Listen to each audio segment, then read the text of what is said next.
ये बेसिकली वो अज्ञानता बस ऐसा करते हैं। मुझे कोई बता दे जो अरबपति खरबपति लोग हैं या करोड़पति लोग हैं, पैसे वाले लोग हैं, ऊंची कुर्सियों पे जो बैठे जो व्यापारी हैं, वो क्यों नहीं जाते कावड़ लेने? तो अगर कावड़ से फ़ायदा है तो वो जाएं।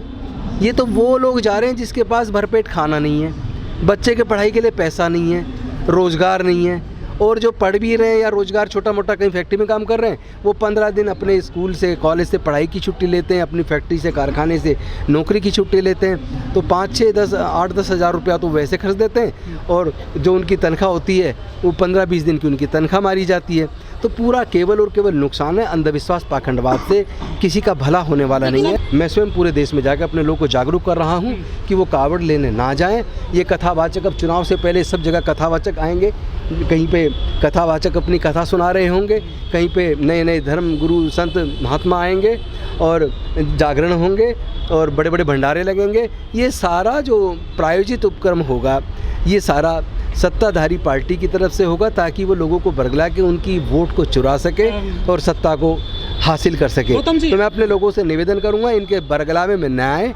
हो सकता है पुलवामा जैसी कोई घटना भी करवा दें, हो सकता है सत्ता पाने के लिए वो फिर दंगे भी करवा दें। तो हमें बहुत ही जागरूक रहना है और अपने बच्चों को ऐसे कामों से दूर रखो।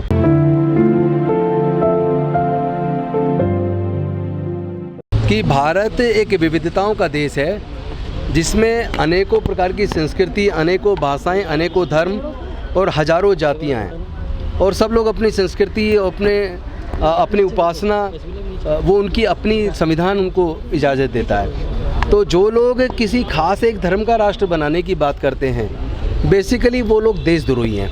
क्योंकि अगर उनकी बात को जायज़ ठहराएंगे तो जो लोग खालिस्तान बनाने की बात कर रहे हैं, फिर उसकी बात को क्या कहेंगे? ऐसे तो हर कोई अपने अपने धर्म के हिसाब से राष्ट्र बनाने की बात करेगा, तो भारत कमज़ोर हो जाएगा। भारत को जोड़े रखना, अखंड रखना, एकजुट रखना मुश्किल हो जाएगा, और ये कदापि हम लोग स्वीकार नहीं कर सकते। खुद डॉक्टर बाबा साहेब अम्बेडकर और अन्य जो संविधान निर्माता थे या जो स्वतंत्रता सेनानी थे, वो ऐसे भारत का सपना नहीं देखते थे जिसमें भारत टुकड़ों में बँट जाए। क्योंकि आज़ादी से पहले भारत 562 रियासतों में बटा था।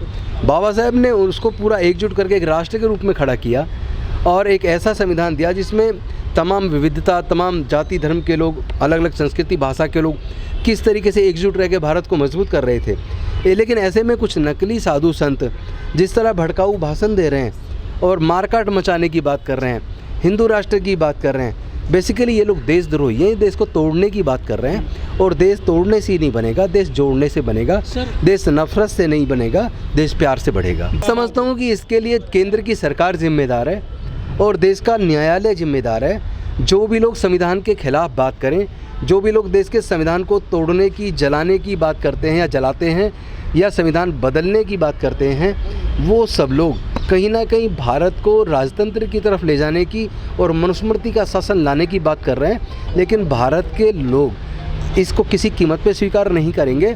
मैं उनकी तरह की नफ़रत की बात तो नहीं करूंगा, क्योंकि मैं तथागत बुद्ध और बाबा साहेब को मानने वाला हूं। मैं प्यार में भरोसा करता हूं, करुणा में भरोसा करता हूं।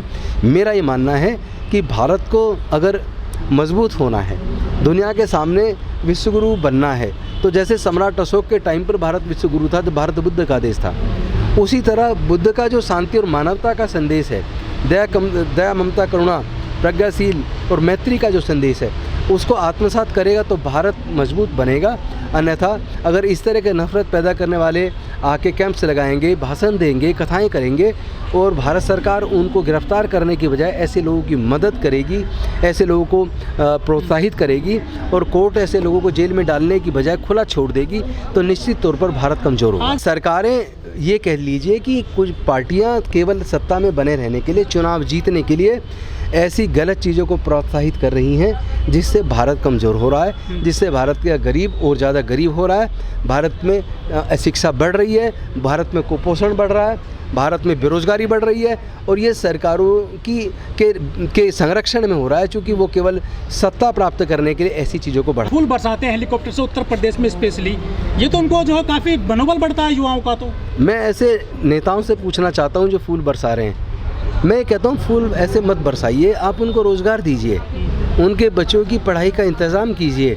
आज हायर एजुकेशन इतना महंगा हो गया है कि वहाँ हमारे गरीब समाज के लोग, दलित, पिछड़े, आदिवासी, मजदूर, किसान या किसी भी जाति के वो लोग जिनके परिवार की इनकम 15,000 से कम है, ऐसे लोग अपने बच्चों को हायर एजुकेशन नहीं दिला पाएंगे।